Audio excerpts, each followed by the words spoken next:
옆에 분 뒤에 분과 인사 다시 한번 나누겠습니다. 사랑하고 축복합니다. 사랑하고 축복합니다. 사랑하고 축복합니다. 아멘. 감사합니다. 자, 우리 방금 읽은 말씀을 보면은요, 사도 바울이 본인이 지금 어떠한 처해져 있는 상황이냐면 바로 감옥에 갇혀져 있는 그러한 상태입니다. 그러한 상태 속에서 그는 찬송하는 인생, 찬송하는 모습을 잃지 않았다라는 겁니다. 어떻게 그럴 수 있을까? 어떻게 감옥에 있는 억울함 속에 갇혀 있는 상황 속에서 하나님을 찬양할 수 있을까? 여러분, 저와 여러분도 우리의 인생 속에서 뭔가 좀 억울한 일이 있고 또 힘든 상황이 올 때 찬송하기보다는 무언가 해결할 수 있는 힘을 찾는 것이 어떤 인간적인 마음일 것이라고 여겨집니다. 그럼에도 그 안에서 하나님을 바라보고 찬양할 수 있는 것, 그 안에서 주님을 의지한다는 것, 거기서 주님의 이름을 부르고 나아간다는 것, 그것은요 정말로 믿음의 사람의 모습 아니겠는가 하는 것을 오늘 우리에게 말씀해 주고 있는 것입니다. 여러분, 그런 의미에서 오늘 말씀 속에서 예수 안에 있는 우리에게 하늘에 속한 신령한 그 은혜, 신령한 복을 주신다라고 그렇게 말하고 있습니다. 성도인 우리가 어려운 상황 가운데 찬양할 수 있게 만드는 것은 하늘에 속한 신령한 복 때문이라고 말해주는 것입니다. 여러분, 하늘에 속한 신령한 복이 무엇일까요?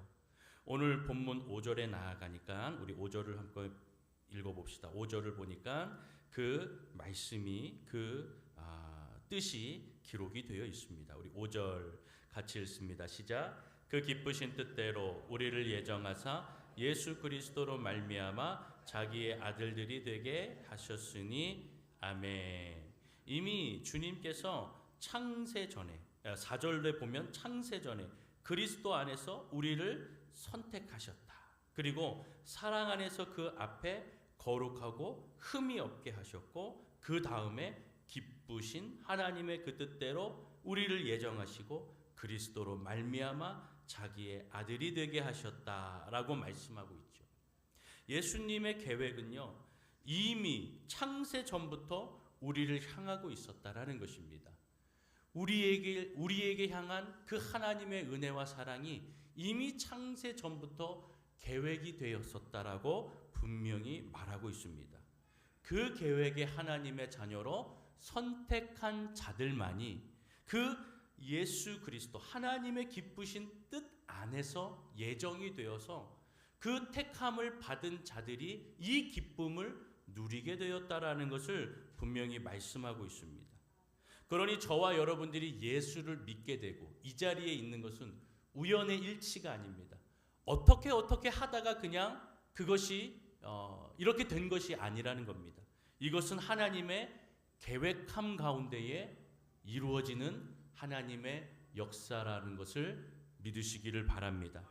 그것을 우리는 필연이라 합니다. 그래서 하나님의 필연적인 계획, 그 계획 안에 우리가 살아가는 것입니다. 여러분, 지금 이 성경 말씀 에베소서를 쓰고 있는 사도 바울은요, 예를 들어 보면 사울은 예수 믿는 자, 즉 이 바울은 자기의 이름이 사울이었을 때 예수 믿는 자를 잡아서 핍박하던 사람이었습니다. 그러던 그가 어느 날 주님을 만나서 그의 삶이 완전히 바뀌고 변화되게 되었다라는 것이죠. 핍박하던 자들을 그가 오히려 사랑으로 안아주고 감싸주는 인물이 되었다라는 그 사실만 보더라도 하나님께서 이 바울을 향한 하나님의 계획하심이 크고 놀랍다라는 것을 우리가 알 수가 있는 것입니다. 예수를 만나기 전에 바울은 믿음도 없고 사랑도 없었던 사람이었습니다. 그러나 예수를 믿고 난 다음에 예수 믿는 자를 사랑하고 그 주변에 자기와 같은 처지에 있고 자기처럼 오해하여서 예수를 붙잡고 핍박하는 그러한 사람들에게 또 예수를 전하고 자기와의 동지임을 잊지 아니하면서 예수를 생명과도 같이 이렇게 생각하면서 생명을 걸고 예수를 전하는 인물이 바로 사도 바울이라는 것을 볼 수가 있습니다. 여러분, 이러한 은혜, 하나님과의 만남, 그리고 변화, 그렇게 하나님의 은혜 아래 서는 사람은 하나님의 특별한 사랑, 곧 하늘에 속한 신령한 축복을 받은 인생이라는 것을 말씀해 주고 있습니다. 여러분, 그 사랑을 받아서 구원을 얻게 되는 겁니다. 그러니까 신령한 복은 우리처럼 이 인생에서 우리가 아무 생각과 계획과 일들이 하늘이 아니라, 주님이 아니라 이 세상의 모든 목적과 모든 에너지와 힘을 쏟아내고 있는 그 모습 가운데에 주님이 너를 사랑하신다, 주님이 너의 계획을 가지고 계시다 라고 하며 만나주셔서 그 계획, 모든 에너지와 모든 힘을 이 땅 가운데 쏟는 것이 아니라 바로 이 땅에 나와 같이 예수를 모르고 방황하는 그러한 인생들에게 그 모든 힘과 에너지를 그들에게 쏟아나가면서 예수를 알게 하고 예수를 만나게 하고 예수의 은혜와 사랑을 전하는 그러한 모든 은혜를 허락해 주신 것이 신령한 하늘에 속한 축복인 줄로 믿습니다. 한 주간 태국을 갔다 왔습니다. 태국에서 미얀마의 영혼들을 만나고 왔습니다. 어려운 환경이 분명히 있었습니다. 어떻게 이런 환경에서 살 수 있을까? 저는 전쟁 세대는 아닙니다. 우리 여기 학생들도 전쟁의 세대가 아닙니다. 이 자리에 있는 분들 중에 전쟁의 세대를 겪어오면서 어려움 가운데에 보릿고개도 넘어가고 또 이렇게 미군 부대를 쫓아다니면서 또 거기서 뭔가 이렇게 얻어서 죽을 먹고 끓여 먹고 음식을 만들어 먹고 하였던 그런 어려운 시대를 살아갔던 우리 어르신들도 있을 겁니다. 그런 아이들의 모습들이 저희가 태국을 가고 그 미얀마에서 넘어온 아이들의 모습들을 볼 때 전쟁 가운데의 난민의 모습으로 넘어오고 또 먹을 것 입을 것도 그렇게 넉넉하지가 않는 그러한 삶 가운데에 이들의 삶의 모습, 웃는 모습, 그들의 눈을 보니까 그러함에도 불구하고 행복이 있고 또 그들은 무언가 기쁨이 있구나 하는 것을 느끼게 되었습니다. 하늘의 신령한 복을 그들은 하나님의 그 구원의 은혜를 만난 것이 아니겠는가 하는 생각을 하게 되었습니다. 제가 많이는 못 보여드리고 한 14장 정도 제가 사진을 좀 준비해 왔습니다. 우리 사진 좀 잠깐 보여주시겠어요? 여러분, 이게 이제 우리가 처음 간 메꽁깬 은혜교회라고요. 바로 미얀마 그 국경, 그냥 철조망이 하나 있고요. 이렇게 바라보면 바로 미얀마입니다. 거기서 이렇게 넘어온 친구들이에요. 계속 보여주십시오. 또 하나 넘겨주시면 이렇게 아이들이 학교에서 교회인데 학교에서 특히나 이제 대안학교죠. 왜냐하면 그들은 신분이 난민이에요. 그래서 공교육을 받지 못합니다. 그래서 이렇게 교회에서 학교도 하고 복음도 제시하고 우리 학교 선생님들 가운데 있는 분이 목사님 사모님이시고요. 또 보여주십시오. 이렇게 저희가 온다니까 기다리고 있었어요. 이렇게 밖에서 또 안에서 기다리고 있던 아이들. 그리고 여기가 사실 운동장은 아닙니다. 어떤 사람이 교회 앞에 있는 큰 넓은 데를 샀어요. 그런데 그냥 가서 노는 거예요. 그냥 가서 노는 거고요. 이렇게 저희가 가서 불러 이렇게 비눗방울도 하고요.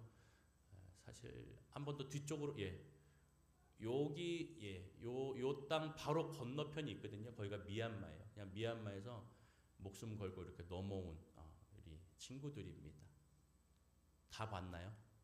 이렇게 우리가 그래서 하고 이제 식사도 배식도 해보고 아이들 때문에 우리 중고등부 학생들이 장도 자기들이 한번 봤고요.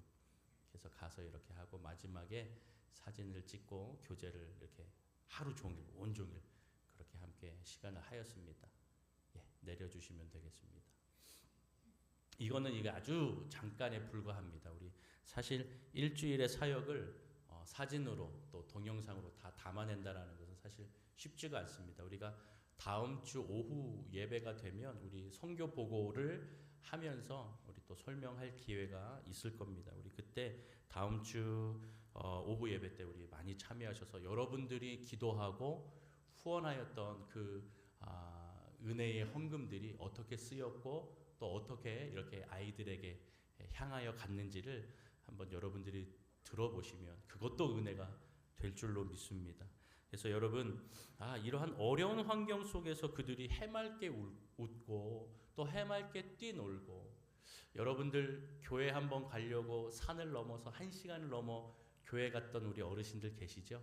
이 아이들이 그렇습니다. 저 멀리서 걸어오고, 그래서 이제 선교사님들이 또 단기 선교사들이 또 우리와 같은 이런 다른 외국에서 오신 분들이 그 모습 보고 오토바이도 사주고 차도 사주고, 그러다가 여러분 차에 아이들이 그 픽업 트럭 같은 그런 트럭에 아이들이 거의 한 40명, 50명 매달려서 그렇게 타고 이 마을 저 마을로 선생님들이 이렇게 운전해주고 또 돌아오고, 그것을 한 3번, 4번 반복하시면서 그렇게 합니다. 그래서 우리는 잠깐 갔다 왔지만 이게 그들의 일상인데, 그들 가운데 그래도 행복하고 기쁨이 넘치는 그 이유가 무엇일까라고 보았을 때, 하늘에 속한 신령한 복을 만나지 않으면 정말로 그들의 인생 가운데 저렇게 기쁨이 있을까, 찬양이 있을까, 또 은혜가 있을까라는 생각이 들게 됩니다.